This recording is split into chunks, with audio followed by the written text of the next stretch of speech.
সম্মানিত ভিউয়ার্স, আজ আমি আপনাদের এরকম সুন্দর একটি খাম তৈরি করে দেখাবো কিভাবে এরকম সুন্দর একটি খাম তৈরি করা যায়। খাম তৈরির জন্য আমরা একটি A4 পেপার নিলাম। A4 পেপার যার অপোজিটে লেখা এবং আরেকদিকে সাদা। পেপারটির তফাৎ বোঝানোর জন্য আমি একপাশে লেখা রেখেছি। এই পেপারটিকে আমরা প্রথমে মাঝ বরাবর ভাঁজ করে নেব।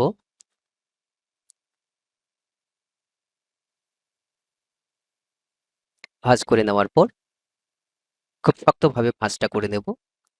এরপর আবারও একে ফোল্ড করে নেব, অর্থাৎ আবারও ভাঁজ করে নেব। ভাঁজ করে নেওয়ার পর আবারও খুব হার্ডভাবে আমরা ভাঁজটা দিয়ে নেব। ভাঁজটা করে নেওয়ার পর এর মাঝ বরাবর আমরা কেটে নেব, অর্থাৎ ভাঁজ যে বরাবর করা আছে এই ভাঁজ বরাবর আমরা কেটে নেব। কেটে নেওয়ার পর একটা ভাঁজের মধ্যে আরেকটাকে আমরা ঢুকিয়ে দেব।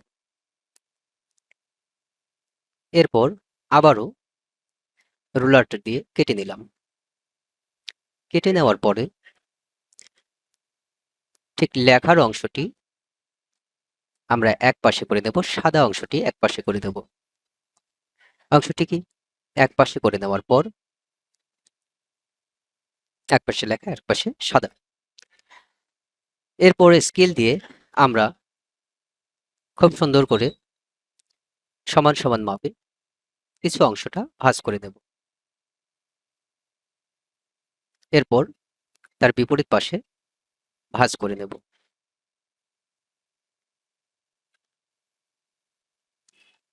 ভাঁজ করে নেওয়ার পর ঠিক মাঝ বরাবর আমরা ছোট্ট একটু হালকা করে ভাঁজ করে নেব, যাতে আমরা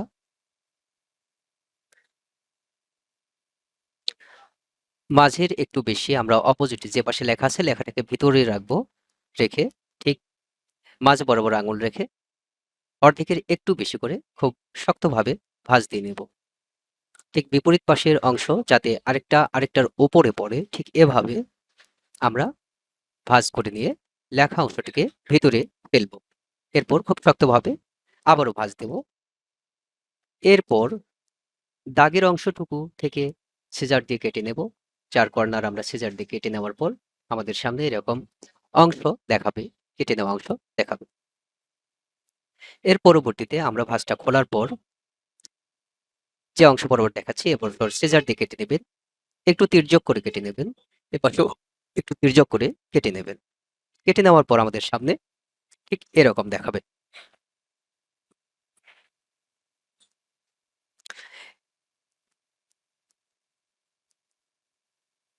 এরপর যে কোনো এক প্রান্তে আমরা খুব ভালোভাবে লক্ষ্য করুন, যে কোনো এক প্রান্তে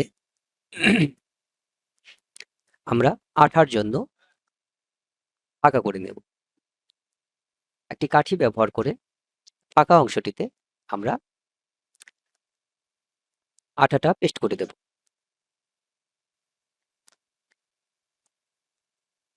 ঠিক আছে, সমান সমান ভাবে আঠাটা পেস্ট করার পর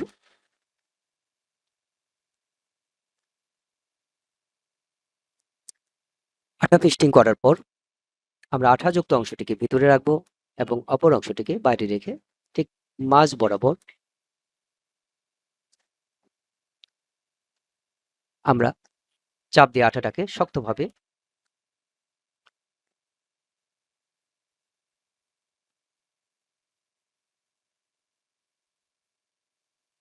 ঠিক একইভাবে কয়েকটাকে এভাবে ফোল্ড করার পর মাঝ বরাবর একটু শক্তভাবে চেপে দেব। পরবর্তী অংশে আবারও অংশ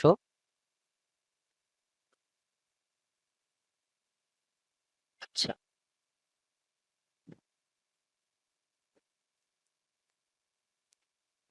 এরপর কয়েকটাকে আবারও ধারাবাহিকভাবে সাজিয়ে নিয়ে বাড়তি অংশটাকে ওপর কিংবা নিচে যে কোনো এক পাশে খোলা রেখে আমরা পরবর্তী অংশে আঠাটাকে পেস্টিং করে দেওয়ার পর আমরা আবারও আঠাটা পেস্টিং করছি। একটি কাঠি ব্যবহার করছি যাতে হাতে আঠাটি না লাগে। এরপর আমরা নিচের অংশটিকে মুড়িয়ে দেব। মুড়িয়ে দিলাম। ঠিক দ্বিতীয়টাকে আবারও মুড়িয়ে দিলাম। এরপর তৃতীয়টাকে আবারও মুড়িয়ে দিলাম। ঠিক আছে। এরপর পরেরটাকে আবারও মুড়িয়ে দিলাম।